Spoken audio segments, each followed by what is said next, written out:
Hello दोस्तों, Hindi study points पर आपका स्वागत है। मैं आपका दोस्त मीर हिमायत अली आज लेकर आया हूं एमएस एक्सेल में इफ़ फंक्शन।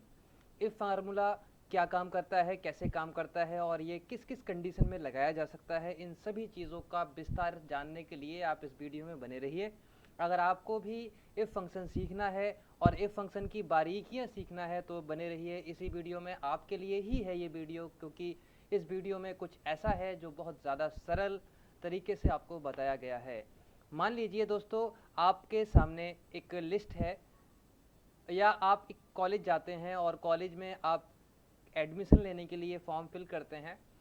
उस कॉलेज में मेरिट लगती है और मेरिट में सिलेक्शन और रिजेक्शन का दो ऑप्शन दिया गया है। वहाँ पर एक कंडीशन दी गई है कि अगर किसी बच्चे के 50% मार्क्स हैं तब वो सिलेक्टेड होगा, अन्यथा ऑटोमेटिक वो रिजेक्ट हो जाएगा। अगर ऐसी कंडीशन आपको भी बनाना हो कि कोई एक लिमिट दी गई हो, उस लिमिट के अकॉर्डिंग ही आपको आंसर लेना हो कि उस लिमिट से ऊपर के आपको सिलेक्ट करना है और उस लिमिट से नीचे के आपको रिजेक्ट करना है, ऐसी कंडीशन में आप इस फार्मूले का यूज़ करते हैं। देखिए दोस्तों,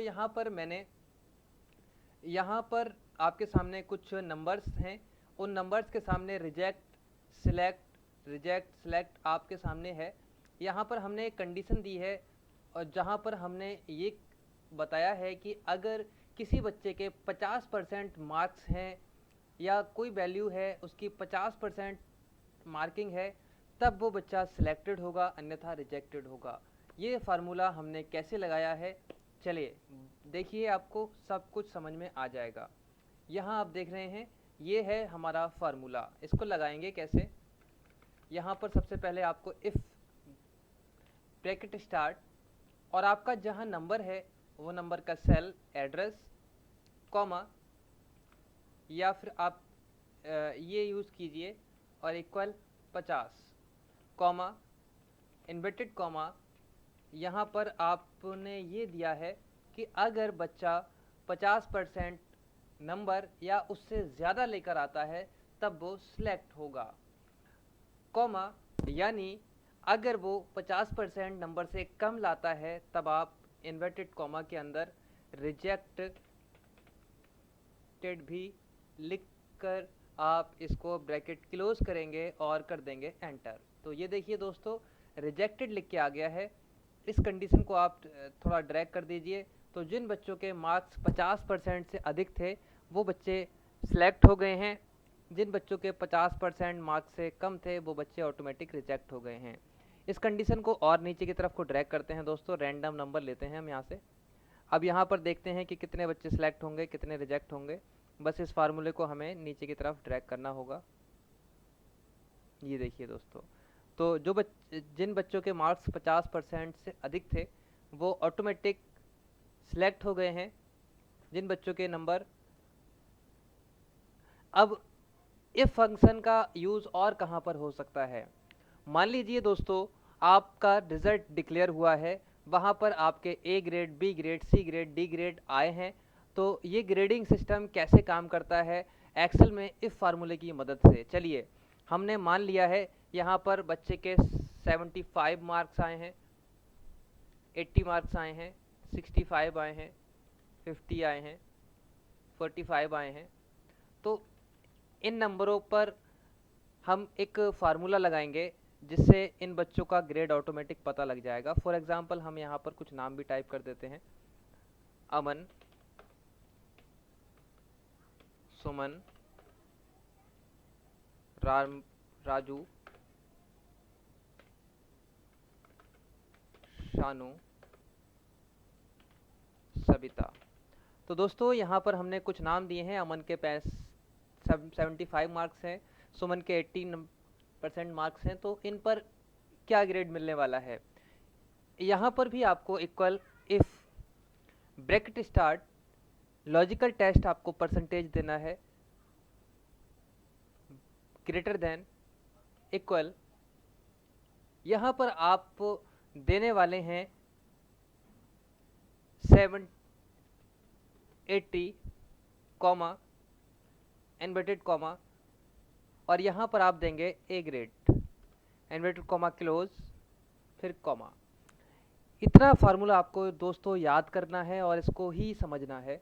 यहाँ पर हमने कंडीशन दी है कि अगर बच्चे का 80% मार्क आए या 80% से अधिक आए तब उसका ए ग्रेड आएगा। अन्यथा अगर दूसरी कंडीशन यहाँ बनती है कि 70% से 80% तक मार्क्स आए तब उसका बी ग्रेड बनेगा। तो कैसे, यहाँ पर फिर से यही फार्मूला दोहराइए आप, फिर से इफ लगाइए कॉमा लगाकर और फिर G3 दीजिए और ग्रेटर देन लगाइए, इक्वल लगाइए, F70 दे दीजिए, comma inverted comma B inverted comma close. यहाँ पर आपकी ये कंडीशन पूरी हो गई है। तो अब आप फिर से इस फार्मूले को और बढ़ाइए सी ग्रेड की तरफ। आप फिर से यहाँ पर इफ ब्रैकेट स्टार्ट, फिर से G3 यानी कि आपका परसेंटेज का सेल एड्रेस और यहाँ फिर greater than equal 60 comma inverted comma C inverted comma close comma फिर से आप इफ लगाइएगा, ब्रैकेट स्टार्ट। यहाँ पर देखिए आप एक साथ कई कंडीशन भी लगा रहे हैं, मल्टीपल कंडीशंस के साथ आपको इफ फार्मूला समझा रहा हूँ। फिर आप G3 दीजिए, ग्रेटर देन लगाइए, इक्वल लगाइए और यहाँ पर आप 50 मार्क्स दीजिए, comma inverted comma D grade inverted comma close. यहाँ तक हम फार्मूला दे रहे हैं। इसके आगे अगर किसी बच्चे की बाई चांस 50% मार्क्स से भी कम नंबर आते हैं तो उसको ई ग्रेड मिलेगा। उसके लिए आप यहाँ पर ही कॉमा लगाइए इन्वर्टेड कॉमा के अंदर। अब आपको पूरा फार्मूला नहीं लगाना है लास्ट में और उसके बाद आपको ब्रैकेट क्लोज करना है। कितनी बार आपने G3 लिखा है? 1 2 3 4, तो 4 बार ब्रैकेट क्लोज कीजिए, 2 3 4। बस इतना करने के बाद आपको एंटर करना होगा। दोस्तों ये देखिए यहाँ पर इस अमन है, उनका जो ग्रेड आया है वो बे ग्रेड आया है और यहाँ से आप नीचे की तरफ कीजिए ड्रैग। सुमन का ए ग्रेड आया है क्योंकि इनके 80% मार्क्स थे। राजू के सी ग्रेड आया है क्योंकि इनके 65% मार्क्स थे। और शानू का डी ग्रेड आया है क्योंकि इनके 50% मार्क्स थे। और जो सविता हैं इनके 45% मार्क्स थे, इसलिए इनका ई ग्रेड आया है। तो दोस्तों आपने देखा कि किस तरीके से हमने A B C D grade लिया है। इसका आप दोस्तों स्क्रीनशॉट भी ले लीजिए ताकि आपको प्रैक्टिस करने में आसानी हो। तो ये दोस्तों था एक इफ फार्मूले का सेकंड मेथड जो आप लगा सकते हैं इस कंडीशन में ग्रेड लगाने के लिए। एक और कंडीशन आपको सामने लिए हाजिर हूँ कि यहाँ पर एक कंडीशन है। तो ऐसी कंडीशन में हम क्या करते हैं, यहाँ कंडीशन है कि अगर किसी सेल में 5 से अधिक मान है तो उसको 40 से गुणा कर दें। अगर 5 से कम है तो 20 से गुणा कर दें। यहाँ पर अगर जब भी आ जाए तो आपको इफ लगाना है। कैसे लगाना है यहाँ पर आप इस लिस्ट से थोड़ा सा समझिएगा। मैं आपको बिल्कुल अच्छे तरीके से समझाने की कोशिश कर रहा हूँ ताकि आपको इफ फार्मूले में कोई प्रॉब्लम ना आए। ये देखिए दोस्तों यहाँ पर हमारे सामने एक छोटी सी लिस्ट है जहाँ पर हमने आइटम लिख लिए हैं, वैल्यूज़ लिखी हैं और उनकी मल्टीपल लिखा है। यहाँ पर कंडीशन थी कि अगर मैंगो की वैल्यू 5 है तो उसके आंसर में डायरेक्टली उसकी गुणा 50 से कर दी जाए, मतलब 14 से कर दी जाए। यहाँ पर ये फार्मूला हमने यूज़ किया है। यहाँ पर बताया गया है इफ़ अगर E8 में 5 या 5 से अधिक नंबर हों तब 40 से E8 की गुणा कर दी जाए, अन्यथा कम होने पर 20 की गुणा कर दी जाए। तो आप देख रहे हैं यहाँ पर 5 था तो इसकी गुणा 4 से की गई, यानी 40 से की गई। तो आपके सामने आया आंसर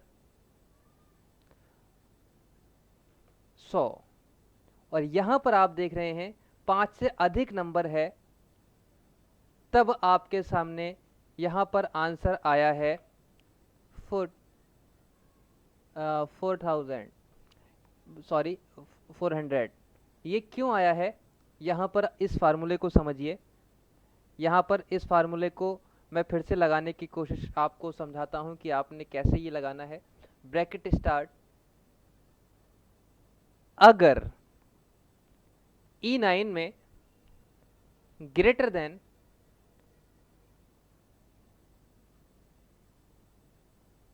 5 कॉमा इन्वर्टेड कॉमा, या फिर आप डायरेक्टली यहाँ पर इसकी मल्टीप्लाई कीजिए 40 से, या मल्टीप्लाई कीजिए 20 से, या मल्टीप्लाई कीजिए 50 से, कॉमा 10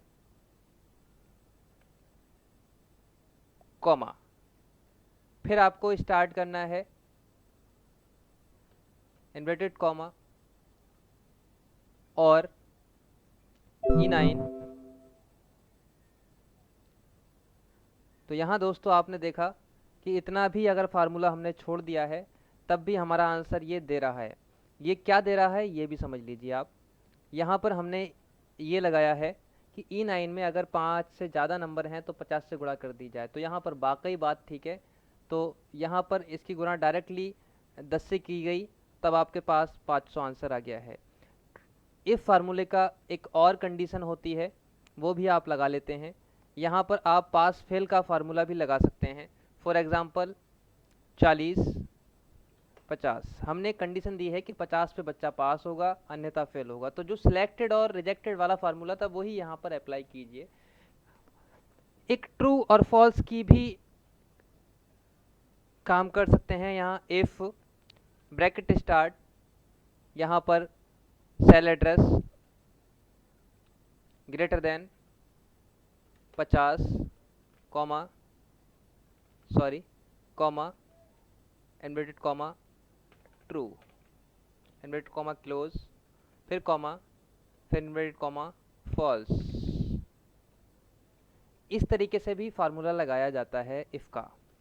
यहाँ पर कंडीशन दी गई है, अगर इस सेल की वैल्यू 50 या 50 से ज़्यादा है तब आंसर ट्रू मिले अन्यथा फॉल्स मिले। तो यहाँ पर दोस्तों आंसर फॉल्स मिला है, क्योंकि यहाँ पर सेल की वैल्यू 50 से कम है, यानी 40 है। अब इसको नीचे की ड्रैग कीजिए, यहाँ पर आपको आंसर मिला ट्रू। अगर इन नंबरों को और नीचे की तरफ ड्रैग करके मैं और नंबर लिखूँ तब हम देखेंगे इन सब का आंसर हमें ट्रू मिलने वाला है। देखिए दोस्तों, अब यहाँ पर हम वैल्यू कर लेते हैं इसकी 45, तो यहाँ पर आंसर फॉल्स मिला है। तो इस कंडीशन में भी इफ फार्मूले का यूज़ किया जाता है। तो दोस्तों आपको समझ में आ गया होगा कि इफ फार्मूले का यूज़ हम किस तरीके से और किस किस कंडीशन में कर सकते हैं। अगर अब भी आपको कोई प्रॉब्लम है इफ फार्मूले को लगाने में तो प्लीज़ कमेंट करके ज़रूर बताएं, मैं आपकी हेल्प ज़रूर करूंगा। और उम्मीद है आपको इस चैनल पर बहुत बहुत बेहतर वीडियो मिलने वाली हैं। आप बने रहिए इसी चैनल पर, चैनल सब्सक्राइब करके और वीडियो को शेयर करके, ताकि दूसरे लोगों को भी इसका लाभ और बेनिफिट्स मिले। ज़रूर करिएगा, मेरे साथ बने रहिएगा। आपका बहुत बहुत धन्यवाद, शुक्रिया और खैर मकदम है।